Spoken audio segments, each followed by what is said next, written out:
আসসালামু আলাইকুম রহমতুল্লাহ, কেমন আছেন সবাই? আশা করি সবাই ভালো আছেন। তো আজকে মার্কেটে মোবাইল কিনতে গেছিলাম। তো মোবাইল কিনতে গিয়ে একটা বিপদের সম্মুখীন হইলাম। এমন একটা ঘটনা ঘটে যাবে এটার জন্য আমি মোটেও প্রস্তুত ছিলাম না। যাই হোক, আপনারা ভিডিওটা সম্পূর্ণ ধৈর্য সহকারে দেখতে থাকেন, তাইলে বুঝতে পারবেন। তো এই মুহূর্তে আসি আমি একটা সুপার মার্কেটের সামনে, যে মার্কেটের নাম হচ্ছে নেক্সট টু হাইপার মার্কেট। তো এই মার্কেটটা হচ্ছে হুফুফ এরিয়ার মধ্যে আল রাশিদিয়া, যদি আমার ভুল না হয় আর কি। তো চলেন আমরা মার্কেটের মধ্যে যাই। আজকে কি মোবাইল কিনি তাই আপনাদের মাঝে শেয়ার করবো। আর যারা যারা আমার পেজটা ফলো করছেন না, অবশ্যই কিরিং করে পেজটা ফলো দেওয়ার সাথেই থাকবেন। আর সৌদি আরব মার্কেটের মধ্যে ভিডিও করা সম্পূর্ণ নিষিদ্ধ, তারপর আমি যতটুকু সম্ভব আপনাদের মাঝে ভিডিওতে তুলে ধরার চেষ্টা করবো। আর যেহেতু আমরা মোবাইল কেনার জন্য আইছি, তো আমি দেখতেছি যে ভালোর মধ্যে কম দামি কোন মোবাইলটা আছে, এই মোবাইলটাই কিনা নিয়ে যাবো। কি অবস্থা, ভালো আছেন? ভিডিও করলে তো সমস্যা নাই? না না, সমস্যা নাই, আলহামদুলিল্লাহ। আইলাম অন্য আমি অনেক খুশি হয়েছি অবশ্য। আলহামদুলিল্লাহ, আসবেন মাঝে মধ্যে, কারণ আমাদের আপনার সাথে দেখা যাবে কাস্টমার হয়তো আরো বেশি হবে। আরে ভাই, আমরা তেমন কিছু না, ঠিক আছে।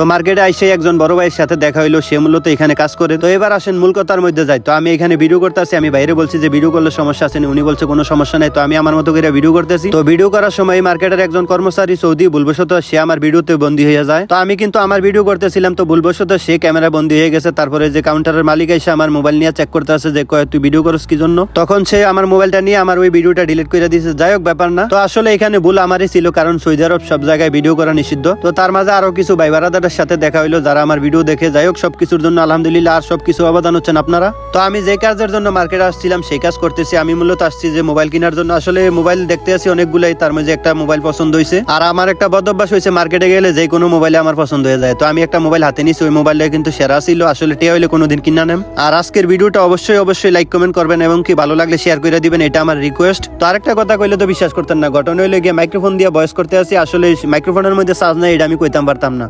তো যার কারণে ভয়েস ওভার ভিডিও করতে আসি। তো কয়েকটা মোবাইল দেখার পরে আমার একটা মোবাইল পছন্দ হইলো। আসলে আমার কম বাজেটের মধ্যে মোবাইলটা আমার মনে হইলো যে এটাই বেস্ট হইব, তো আমি এটাই নিয়ে নিলাম। তো এটার মডেল হচ্ছে ভিভো V20 না কি, আমার সঠিক খেয়াল নাই। যাই হোক, এটার প্রাইস হচ্ছে যে 550 রিয়াল, যা বাংলা টাকায় প্রায় 16-17 হাজার টাকার মতো। আর অবশ্যই মোবাইলটা কেমন হয়েছে একটু কমেন্ট করে জানাবেন, এবং কি যারা যারা ভিভো ফোন ইউজ করেন তাও আপনারা কমেন্ট করে জানাবেন যে সার্ভিস কেমন। তো অলরেডি যে মার্কেট থেকে বাইরে এসে পড়ছি, এটা হচ্ছে যে নেক্সট মার্কেট। তো আমরা একটা মোবাইল কিনছিলাম যে ভিভো হয়েছে গিয়া V24। তো এটার প্রাইস হচ্ছে 550 রিয়ালের মতো। তো আসলে মার্কেটের ভিতরে কিন্তু তেমন ভিডিও করা যায় না, তারপরেও যথেষ্ট পরিমাণে চেষ্টা করছি ভিডিও করার জন্য। আর এই মার্কেট আজকে ভিডিও করার সময় একটা হয়েছে কি, যে আমি ভিডিও করছিলাম, তো সে বলতে আছে যে এখানে ভিডিও করা নিষিদ্ধ। তো ইনশাল্লাহ কোনো একদিন আমি এর থেকে বড় মার্কেটে ইনশাল্লাহ ভিডিও করবো, ঠিক আছে? যদি আমি বাচ্চা থাকি, এর থেকে বড় মার্কেটে গিয়ে আমি ভিডিও করবো। যাই হোক, তো অবশ্যই যারা যারা আমার ভিডিও দেখেন, যদি ভিডিওগুলো ভালো লাগিয়া থাকে অবশ্যই শেয়ার করে দিবেন। আর এখানে আইসা যে অনেক ভাই বারাদারের সাথে দেখা হইলো, অনেকে হচ্ছে জামগো এলাকার, বা অনেকে আমার ভিডিও দেখে, ভিডিও ভালোবাসে। তা আসলে সব কিছু হচ্ছে যে আপনাদের অবদান, আপনাদের ভালোবাসা আজকে যে মানুষ আমার চিনে। তো আজকের ভিডিওটা এই পর্যন্ত, দেখা হচ্ছে নতুন কোনো ভিডিওতে। ততক্ষণ পর্যন্ত ভালো থাকেন, সুস্থ থাকেন, গার্লফ্রেন্ডের যত্ন নিবেন, আরে কি কই, নিজের যত্ন নিবেন। ধন্যবাদ, আসসালামু আলাইকুম।